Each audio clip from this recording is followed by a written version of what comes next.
자, 그래서 이제 마지막으로 헛고생으로 끝나고 많은 J1 인턴십들이 너무나 많고, 그래서 과거에는 뭔가 큰 기대를 가지고 미국에 가서 인턴십을 했는데 결국 왔더니 남는 건 아무것도 없더라, 이러는 경우들이 참 많아요. 그래서 몇 가지 이제 저는 말씀을 드리고 싶은 것은, 저는 어학연수보다는 훨씬 좋다고 생각을 합니다.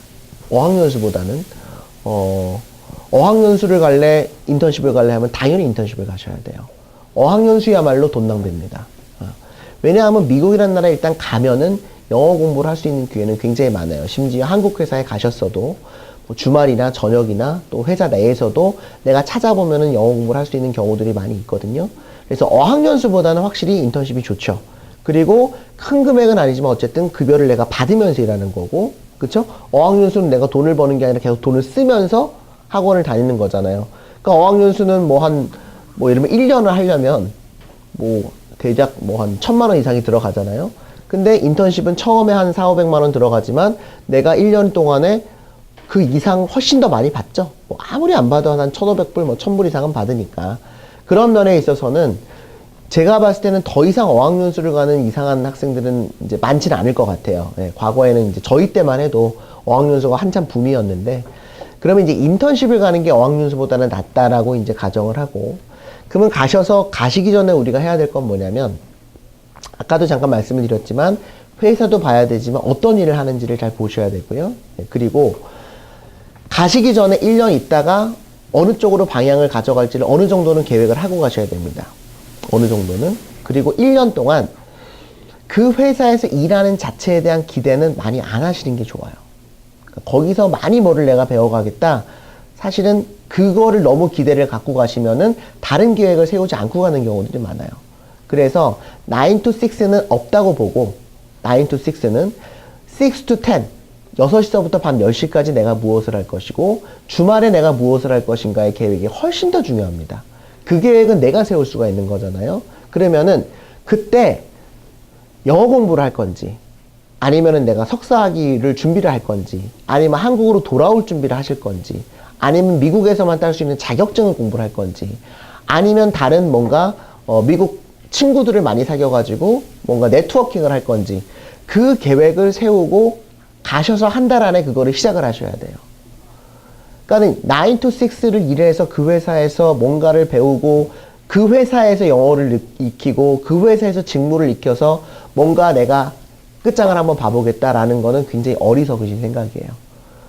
그거는 그냥, 물론 그거는 굉장히 중요하다고 지금 많이 말씀을 드렸습니다. 회사 선택할 때 중요하고 직무를 선택할 때 굉장히 중요하지만 거기에 모든 거를 걸어버리면 거기서 잘못됐을 때 대안이 없어져 버리는 거죠. 그러면 회사를 옮길 생각만 하시게 돼요. 그러니까 그거는 어느 정도 업체에서 이제 해주는 걸로 믿고, 다지만 뭐 아까 말씀드린 계약서 제대로 쓰시고, 그리고 직무 확인하시고 기업이 어떤지 정확히 파악을 하셔가지고 최소한 노동력 착취를 안 당할 정도는 디펜스를 해놓으시면 좋겠고요. 그리고 내가 가려고 하는 롱텀 골에 어느 정도 매칭이 되는 직무를 갖추시는 게 좋겠죠. 지역도 보셔야 될 거고요. 내가 만약에 영어를 배우는 게 굉장히 중요하다 그러면 완전 시골로 가시는 게 좋을 수도 있어요. 근데 저는 인턴십을 시골로 가는 거는 되게 바람직하지 않다고 봅니다. 예. 큰 도시로 가셔야 기회가 많아요. 큰 도시로 가셔야. 큰 도시도 내가 뭐 날씨도 중요하잖아요. 뭐 캘리포니아로 갈지 뉴욕으로 갈지 뭐 DC로 갈지 뭐 날씨도 중요하고 지역도 중요하고, 똑같은 맨하탄도 내가 뭐 플러싱에 가서 일을 할지 뭐 아니면 뭐 퀸즈에 가서 일을 할지 브롱스 가서 일을 할지 너무나 달라요. 왜냐면 환경에 따라서, 그거에 따라서 또 집을 구하셔야 되고, 뉴저지에서 일할지 뭐 굉장히 다양한 거죠. 근데 중요한 것은 회사가 끝나고 밤에 내가 무엇을 할 것인가, 주말에 내가 무엇을 할 것인가, 그 계획을 잡으셔야 돼요. 그 계획을 여기서부터 세워 가셔야 됩니다. 그리고 6개월 이후에 내가 어느 정도의 무엇을 하고 있을지, 1년이 끝났을 때 내가 무엇이 되어 있을지를 정확하게 생각을 하고 가셔야 돼요. 예. 그거를 회사에서 해주지 않습니다. 회사에서 일을 더 시켜 먹으려고 그러지, 뭐 학생들을 위해 가지고 뭐 이것도 해라 저것도 해라 이렇게 테이크케어 해주는 사장님들이 많지가 않거든요. 예. 그래서 1년 있다가 내가 무엇을 할지를 계획을 잡으셔야 돼요. 좋은 거는 이제 예를 들면 회계 쪽이면 저희는 이제 미국 회계사 그 교육기관이 별도로 있으니까 미국 회계사 시험은 미국에 가서만 볼 수가 있거든요. 그러니까 한국에 있는 친구들이 시험 보려면 괌에 뭐 몇백만 원씩 주고 가갖고 시험을 본단 말이에요. 그럴 바에는 여기서부터 공부를 시작해갖고 미국 가가지고 회사 끝나고 가서 시험 보면 된단 말이죠. 만약에 내가 인턴십을 하고 미국 CPA 자격증까지 땄다. 1년 동안. 대단히 성공한 거죠. 네. 여기서는 휴학하고 1년 동안 뭐. 그런데 거기에 예를 들어서 내가 1년 동안 경력으로 쌓은 것이 회계사 시험을 합격하고 1년 경력이 있어야 라이센스가 나오는데 그 경력을 충족한다. 그러면 더더구나 좋은 거죠. 그리고 경력에 기초해갖고 내가 정규자까지 얻을 수가 있는 그런 그 기반이 됐다. 그러면 뭐 베스트인 거죠. 한국 회사나 미국 회사나 중요하지 않습니다. 일을 배웠기 때문에 내가 취업을 할 수가 있는 거거든요. 그래서 이제 내 분야가 어디냐에 따라서 기업도 중요하고, 뭐 IT다. 그러면 IT면 IT와 관련된 자격증을 딴다든지, 아니면은 뭐 주말 같은데 뭐 미국 회사에 가서 발런티어를 해본다든지, 그러니까는 그런 찬스들이 많이 있어요. 미국에서만 할 수 있는 거. 네. 그것들에 대한 계획을 상담하시는 선생님하고 계속 상담을 하는 게 중요합니다. 가셔서 또 마찬가지예요. 제가 지금 한 달을 해봤더니 2주를 해봤더니 아 이런 거 같습니다. 그런데 회사가 어떻다는 얘기도 하지만 저는 남는 시간에 이런 거 하고 싶은데 어느 것을 추천해 주겠습니까 하면은 그거에 대해서 어드바이스를 줄 수가 있어야 돼요. 그게 되게 중요합니다. 그래서 그런 내용들을 미리 계획을 하고 가시면 최소한 헛고생은 안 하세요. 네. 그런데 이제 그런 계획이 없이 대부분의 학생들은 그냥 미국에 간다는 게 너무 설레이는 거죠. 미국에 그냥 가면 뭔가가 좋아질 거지. 영어가 늘어나겠지. 한국 회사에 가서 영어 한마디도 안 쓰고 오는 경우들이 너무너무 많아요. 한 90%는 영어 한마디도 안 하고 옵니다. 그러면 바보 같은 거죠. 회사 탓만 하는 거죠. 이 회사가 영어를 안 쓰는 회사인데요. 그러나 우리는 6 to 10이 있었고 주말이 있었어요. 그러면은 그 기간 동안에 내가 영어를 배울 수 있는 환경은 너무나 잘 되어 있는데 그거를 하나도 활용을 안 한 거죠. 또 찾아본 회사 내에서도요 영어를 쓸 수 있는 경우들이 많아요. 왜냐면 미국 회사이기 때문에. 한국이 100% 한국 직원들이 있지만 내가 억지로라도 뭔가 그런 거를 만들어 가지고 사장님한테 또는 HR 매니저나 내 보스한테 이런 거 해보겠습니다라고 하는 거는 되게 좋아요.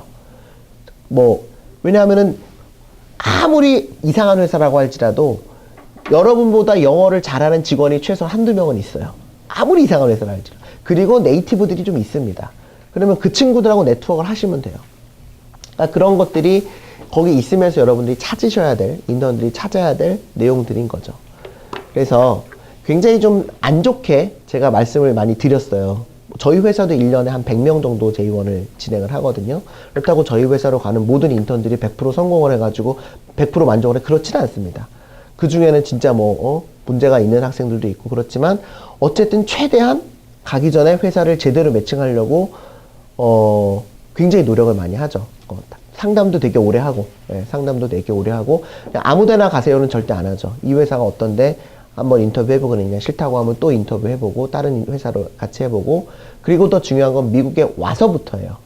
와서 회사를 동행하는 것부터 해서 어떻게 이제 이 학생의 커리어를 가져갈지. 그래서 정기적으로 모이고, 또 계속해서 상담을 하고, 그래서 그렇게 상담하는 분들의 퀄리티가 되게 중요해요. 왜냐면 대부분은요, 미국 기업에서 일을 해본 적도 없는 분들이 많아요. 그러니까 상담할 수 있는 능력이 안 돼요. 본인들도 일을 안 해봤는데, 그런 경우들이 많더라고요. 그리고 본인들도 이거를 잘 몰라요. 법을 잘 몰라요. 본인들도 세금을 잘 몰라요. 그러니까는 사실은 그냥 상담을, 인터넷 찾아보라고 하는 경우들도 많이 있습니다. 그러니까는 좀 그런 것들을 좀 고민을 좀 해봤으면 좋겠다는 생각을 해보고요. 그러나 분명히 저는 J1 인턴십은 어학연수보다 훨씬 좋은 프로그램이고 그리고 내가 노력하는 거에 따라서 얻어갈 수 있는 것이 많은 프로그램입니다. 미국에 가서 돈을 받으면서 내가 경력을 쌓으면서 일을 할 수가 있기 때문에 그래서 이제 J1을 통해서 성공한 친구들은 상당히 많아요. 지금 저희도 이제 8년, 9년 차 됐기 때문에 가서 지금 벌써 뭐 큰 기업에 디렉터가 된 친구들도 있고 J1으로 가서 또 미국에 가가지고 미국 회사로 들어가서 뭐 MBA 해가지고 뭐 정말 큰 회사에 지금 들어가 있는 친구들도 있고 그러니까는 그런 찬스가 분명히 있는 프로그램이기도 합니다. 그리고 갔다 와서 뭐 한국에서 취업을 하는 친구들도 많이 있고요. 그러나 어떻게 하느냐에 따라서 이게 정말 천차만별이니까 미리 좀 제가 말씀드린 부분들을 기억을 하셨다가 준비를 하시면 좋을 것 같습니다. 저희 회사들이고요. 그래서 오늘 설명은 플러스 커리어라는 회사에서 이제 진행을 한 것이고, 오늘 브로셔에 보시면, 저는 2005년도에 이제 가서, 이제 그 미국에 계시는 이민자분들 도움을 드리기 위해서 이게 시작이 된 건데, 어떻게 하다 보니까, 일이 굉장히 커져버렸죠. 그리고, 그때도 그렇지만 지금도 J1을 하는 업체들은 되게 많아요. 근데 미국 내에서 엔트리 취업을 하는 회사는 한 군데도 없습니다. 근데 이제 저희 회사는 미국에 있는 엔트리 레벨 취업을 시작을 했고, 지금도 그것 때문에 뭐 많은 정부기관들이나 또 미국, 저는 지난주에는 시카고 대학에서 세미나하고, 화요일은 UC 버클리에서 세미나하고, 수요일은 UCLA 가서 세미나하고, 이제 정부에서 이제 인비테이션을 해가지고 세미나를 하는데, 그거는 미국에 있는 이제 유학생들 신입사원 어떻게 채용을 할 것이냐에 대한 세미나인 거죠. 뭐 저는 개인적으로는 그게 더 중요한 부분이기도 합니다. 왜냐면 미국에 있는 유학생들이 미국에서 취업을 안 하면 다 한국으로 들어올 것이고, 한국에 그러면은 뭐 안 그래도 힘든데, 그래서 미국 애들은 미국에서 취업을 하고, 또 우리 학생들 중에서 능력이 있는 친구들은 잘 1년 동안 해가지고 회사가 좋은 데로 갈수록 또 직무가 약간 스페셜티가 있을수록 IT, 디자인, 회계, 뭐 이런 쪽들, 뭐 마케팅 이런 쪽들일수록 정규직으로 전환될 확률이 되게 높아요. 네. 그러나 저희가 그거를 대놓고 뭐 얘기를 하거나 정규직으로 H1으로 처음부터 고민을 해보고 진행을 하자고 절대 얘기를 할 수가 없습니다. 네. 그러나 많은 학생들이 실제로 그렇게 H1 비자로 진행을 하고 있고요. 그래서 저희 같은 경우에도 이제 유학생들 포함해가지고 이번에 저희 로펌을 통해가지고 H1 진행한 학생들 50명이 넘거든요. 그러니까 다 저희가 취업시킨 학생들인 거죠. 예. 그래서 영주권을 발에 진행하는 케이스들도 있고, 그래서 그런 부분들을 같이 염두에 두시고 생각하시면 될 것 같습니다. 자, 이렇게 1시간 반 정도 제가 설명을 드렸고요. 혹시 질문 있으시면 관련해가지고 아무거나 괜찮습니다. 뭐 법률 이슈건